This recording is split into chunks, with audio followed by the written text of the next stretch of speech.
জয় নিতাই, জয় গৌর। আজকে আলোচনা করব রাজা পরীক্ষিতের কথা।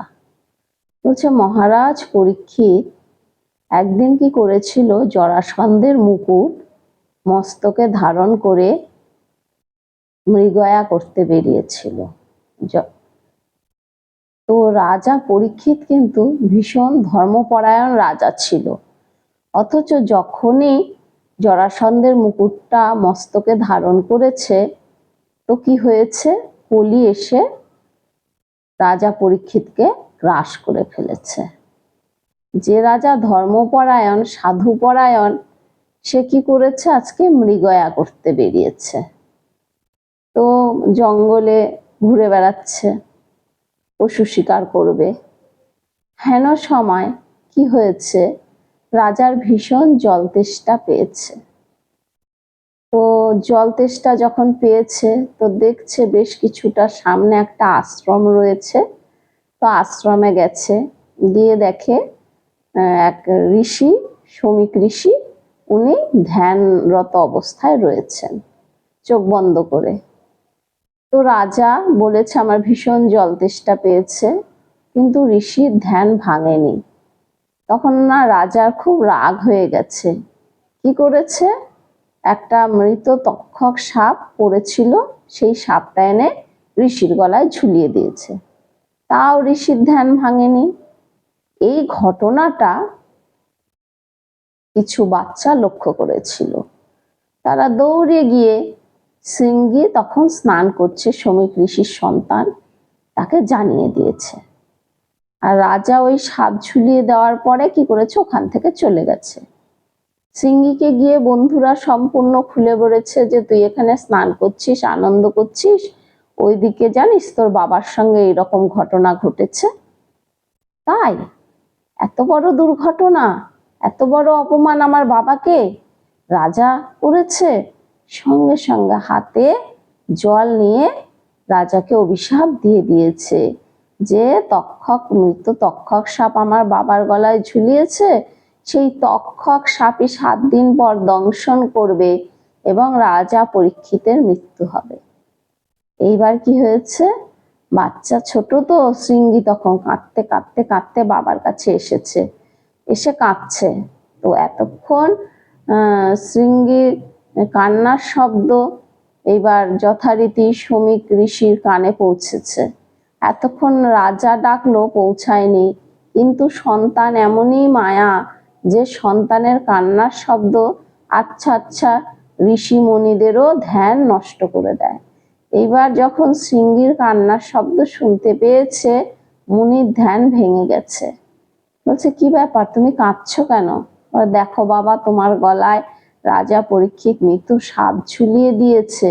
তখন দেখছে তাই তো, সাপটা নিয়ে ফেলে দিয়েছে। তো বলছে জানো বাবা, আমি সঙ্গে সঙ্গে রাজাকে অভিশাপ দিয়েছি, 7 দিন পর তক্ষক সাপ রাজাকে দংশন করবে এবং রাজার মৃত্যু হবে। এইবার ঋষি শুনে বলছে সর্বনাশ, তুমি এটা কি করেছো, এটা তো অনেক বড় অন্যায় করেছো। রাজার জল তেষ্টা পেয়েছিল জন্যই আমাকে ডেকেছে, আমার ধ্যান ভাঙেনি।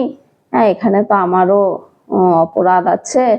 তো যাই হোক, তুমি এত বড় একটা অভিশাপ দেওয়া ঠিক করনি। কারণ দেখো, তার রাজত্বকালে আমরা সাধু ঋষিরা অনেক শান্তিতে আছি এবং নিশ্চিন্তে ঠাকুরের নাম জপ ধ্যান করতে পারছি। তুমি তো এরকম করাটা একদম উচিত করনি। তখন হচ্ছে কি করেছে, যে দেখো, গোমা সাপের থেকে বাচ্চা গোমা সাপের কিন্তু তেজ বেশি থাকে। তাই বলছে বাচ্চা ব্রাহ্মণের তেজ বেশি। সঙ্গে সঙ্গে ঋষি কি করেছে, হাতে জল নিয়ে বলেছে আজকে থেকে ব্রাহ্মণদের ব্রহ্মত্বই নষ্ট হয়ে যায়। বলার পরে, কারণ এই যে ছোট ছোট ব্রাহ্মণরা না জেনে অভিশাপ দিবে, আর অনেকেই তো সেটার ফল ভোগ করবে না, তাই এরকম বলেছিল হাতে জল নিয়ে যে ব্রাহ্মণদের ব্রহ্মত্বই নষ্ট হয়ে যাক। সেদিন থেকে ব্রাহ্মণদের ব্রহ্মত্বই নষ্ট হয়ে গেছে। এই যে ব্রাহ্মণ অভিশাপ দিবে, মানুষ ভয় পায়, ভয় পাওয়ার কোনো কারণ নেই।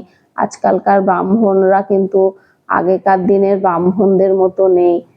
তারা মাছ মাংস সব সেবা করে। ত্রিসন্ধ্যা পূজা আহ্নিক জপটাও ঠিক মতো করে না। কাজে এই ধরনের, বিশেষ করে দেখবে অনেক ব্রাহ্মণ তো মুরগির মাংসও খাচ্ছে, তাই না? তাহলে পরে ব্রাহ্মণদের ব্রহ্মত্ব থাকে কোথায়? অভিশাপ কি করে লাগবে? হ্যাঁ, তুমি যদি অন্যায় করো কোনো ব্রাহ্মণের কাছে, আর সেই ব্রাহ্মণ যদি ত্রিসন্ধ্যা পূজা আহ্নিক পাঠ জপ করে, সেক্ষেত্রে আলাদা। খুব নিষ্ঠাবান ব্রাহ্মণ যদি হয়, শিখাধারী, তো সেই ক্ষেত্রে কিন্তু তোমার অভিশাপ লাগার চান্স থাকবে যদি তুমি কোনো বড় অন্যায় করে বসো। আর এমনি সচরাচর এই যে কোথাও ঝগড়া লাগছে, ও ব্রাহ্মণের পিছনে তুই লেগেছিস, তোকে আমি অভিশাপ দিলাম, এই যে এই ধরনের পাড়াতে যেই ব্রাহ্মণরা থাকে, কথায় কথায় ভয় দেখায়, অভিশাপ দেব অভিশাপ দেব, এদেরকে একদম পাত্তা দেবে না, কারণ এদের অভিশাপ কলিযুগে কাজ করবে না। তো যাই হোক, এইবার ঋষি দেখছে আমার সন্তান যখন অভিশাপ দিয়েই দিয়েছে, তাহলে রাজাকে তো জানানো দরকার। তখন লোক পাঠিয়ে রাজাকে জানিয়েছে যে তুমি 7 দিনের মধ্যেই এরকম অভিশাপ পেয়েছো, তোমার মৃত্যু হবে। দেখো, আমরা কিন্তু কেউ জানি না 1 ঘন্টা পরে বেঁচে থাকবো কিনা, তাই না? হয়তো 1 ঘন্টা পরে মারাও যেতে পারি। মানুষের তো নিঃশ্বাসের কোনো বিশ্বাসই নেই। অথচ রাজা পরীক্ষিত জানতো যে আমার 7 দিনের মধ্যে আর যাই হোক মৃত্যু হবে না, কোনো মতেই না। তখন সে কি করেছিল, তার রাজ্য ভার তার সন্তানের ওপর দিয়ে সে চলে গেছিল। হ্যাঁ, বাড়ি থেকে বেরিয়ে গেছিল যে আমাকে এই 7 দিনের মধ্যে এমন কিছু কর্ম করতে হবে যাতে আমার উদ্ধার হয়ে যায়। কিন্তু তখন যখন চারিদিকে এই ঘটনাটা ছড়িয়ে গেল যে রাজা পরীক্ষিত অভিশাপ প্রাপ্ত হয়েছে, অনেক ঋষি এরা এসেছিল তাকে দেখতে, এবং তাকে এক একটা ঋষি কি করেছিল, এক এক রকম উপদেশ দিয়েছিল। কেউ বলেছিল যজ্ঞ করো, কেউ বলেছিল পূজা পাঠ করো, মানে অনেক অনেক ঋষি অনেক রকম তাকে সাজেশন করেছিল। কিন্তু সে কি করেছিল, সেই সময় সুখদেব গোস্বামীর শরণাপন্ন হয়েছিল এবং তাকে গুরুরূপে বরণ করেছিল।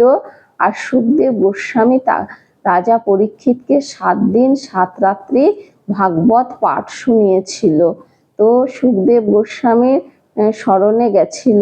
তখন সুখদেব গোস্বামী বলছে রাজা পরীক্ষিতকে, দেখো তুমি চাইলেই উদ্ধার হয়ে যেতে পারো, কারণ তুমি মাতৃগর্ভে তোমাকে যে রক্ষা করেছে, তুমি ভগবানের দর্শন পেয়েছিলে, হ্যাঁ, উত্তরার গর্ভে থাকাকালীন। কাজেই তোমার নাম হয়েছে পরীক্ষিত কি জন্য? তুমি মাতৃগর্ভে যাকে দর্শন করেছিলে, তুমি সবসময় পরীক্ষা করো লোক দেখলেই যে এই লোকটাকে আমি মাতৃগর্ভে দেখেছি নাকি। সেই জন্যই তো এই যে পরীক্ষা করো, তাই তো তোমার নাম আজকে পরীক্ষিত, তাই না? আর সব থেকে বড় কথা, উদ্ধার হওয়াটা কোনো ব্যাপার না, আমি চাইলে তোমাকে এখনই উদ্ধার করে দিতে পারি। কিন্তু তোমার যেহেতু 7 দিন 7 রাত্রি আয়ু এখনো আছে, তুমি এমন কর্ম করো যাতে তোমার দ্বারা কলিযুগের মানুষের কি হয় না, উন্নতি হয়। হ্যাঁ, অন্তত তখন কি করলো, বলছে তুমি ভক্তি চাও। ভগবান কিন্তু সব দেয়, ভক্তি দিতে চায় না। আর রাজা পরীক্ষিতকে সুখদেব গোস্বামী ভক্তি কামনা করতে বলল, কারণ এই যে সুখদেব গোস্বামী এখন রাজা পরীক্ষিতকে যেই উপদেশগুলো দেবে, ভাগবত শোনাবে, সেটা কি জন্য? এই কলিযুগের মানুষের জন্য। হেন সময় যখন জানতে পারলো স্বর্গের দেবদেবীরা যে রাজা পরীক্ষিত 7 দিনের মধ্যে মারা যাবে, আর রাজা পরীক্ষিতকে সুখদেব গোস্বামী কি করবে, ভাগবত শ্রবণ করাবে, সঙ্গে সঙ্গে তারা এসেছিল সুখদেব গোস্বামীর কাছে, এসে বলেছিল যে আমরা অমৃত দিচ্ছি তোমাকে, তুমি রাজা পরীক্ষিতকে খাইয়ে দাও, তাকে অমর করে দাও, আর ভাগবতটা আমাদেরকে দাও। তখন কিন্তু কি হয়েছিল জানো, সুখদেব গোস্বামী বলেছিল যে তোমরা আমার কাছে হচ্ছে কাঁচ দিয়ে হীরা নিতে এসেছো, কারণ অমৃত কাঁচ সমতুল্য ভাগবতের কাছে, ভাগবত হচ্ছে হীরা। তখন বলছে তোমাদের স্বর্গের দেব দেবতাদের এই ভাগবত তোমরা পাবে না, এটা শুধু কলিযুগের মানুষরাই পাবে। সেদিন কিন্তু সেই ভাগবতটা আর মানে স্বর্গের দেব দেবতাদেরকেও সুখদেব গোস্বামী দেয়নি। ভাগবতটা এত একটা দুর্লভ জিনিস, যেটা কলিযুগের মানুষকে রাজা পরীক্ষিতের মাধ্যমে দিয়েছে। তখন রাজা পরীক্ষিত যখন ভাগবত শুনতে বসেছে, শ্রবণ করতে বসেছে, হ্যাঁ, এবার 2-3 দিন হওয়ার পরে দেখছে রাজা পরীক্ষিত মানে ভাগবত শ্রবণ করেই যাচ্ছে। তো বলছে যাও একটু জল টল খেয়ে এসো। হ্যাঁ, তখন বলছে না আমার কোনো জল তেষ্টা নেই। বলছে কেন নেই? বলছে না আমি তো ভাগবতটাকেই পান করছি, আমার কোনো খেদা তৃষ্ণা কিচ্ছু নেই। বলছে ভাগবত শুধু শুনলে হবে না, ভাগবত শুনতে গেলে চাতক পাখির মতো হতে হবে, হৃদয়টাকে চাতক পাখির মতো করতে হবে। বলছে কেন? বলছে দেখো চাতক পাখি কি করে, চাতক পাখি সবসময় জল চায়, তাই তো, জল পাবো জল পাবো করে চিৎকার করতে থাকে। তাহলে তো কত নদী নালা পুকুর আছে, যা গিয়ে জল খা। চাতক পাখি কি জল খায়? জল খায় না। যখন আকাশে ঘন কালো মেঘ হবে, বজ্রপাত হবে, সেই সময় যদি বৃষ্টি হয়, সেই বৃষ্টির জলটাই চাতক পাখি খায়।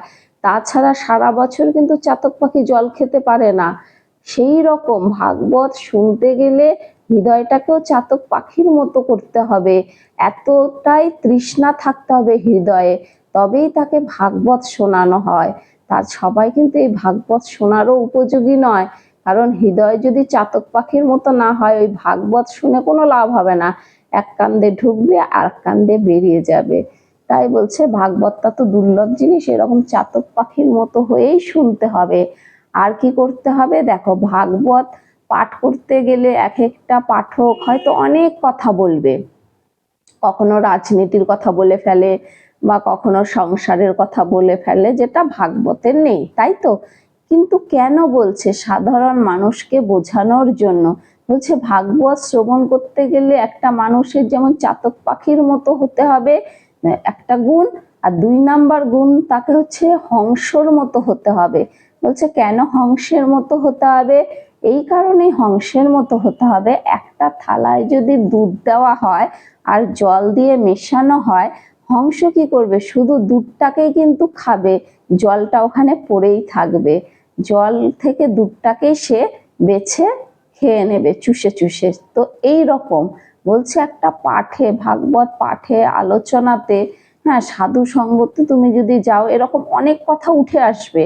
তখন হয়তো তোমার মনে হতেই পারে হ্যাঁ উনি বড় পাঠক, এরকম বলছে, রাজনীতির কথা বলছে বা অন্য কোনো সংসারের আলোচনা বেশি করছে বা পাড়া সমাজের আলোচনা বেশি করছে, তার পাঠ শুনতে ইচ্ছা করে না, ভালো লাগে না, এরকম বলো না। কেন জানো? বলছে দেখো ভাগবত যখন তুমি শুনছো, হংসের মতো হতে হবে। হয়তো সেই পাঠক বোঝানোর জন্য, এক একজন তো এক একভাবে বোঝে, সবাই তো একভাবে বোঝে না, না, তখন এরকম বলতে হয়। তো তোমাকে হংসের মতো হতে হবে, মানে সেই পাঠটা শোনার পর সেই পাঠে থেকে যেটুক তোমার নেওয়ার প্রয়োজন তুমি সেটুকু নাও, হ্যাঁ, বাদ বাকিটা তুমি নিও না। যেটুকু ধর্মের কথা হচ্ছে সেটুকু তুমি নাও। এই জন্য পাঠককে দুর্নাম করা কখনোই উচিত না, কারণ যে ভাগবত পাঠ করছে সে তো ব্যাস আসনে বসে পাঠ করছে না, কাজেই সে তো কিছুটা হলেও কৃষ্ণ কথা বলছে, সাধু কথা বলছে, তুমি সেটুকু নাও, হংসের মতো তোমার ধর্মটাকে করো। যেটুকু দুধ যেমন হংস নেয়, তুমি সেটুকু পাঠে থেকে নাও, ধর্ম কথা, ধর্ম আলোচনাটা তাহলে নাও, বাদ বাকিটা নিও না। আচ্ছা, এর পরের দিন আমি পরের অংশটা আবার পাঠ করব। আজকে এখানে রাখছি।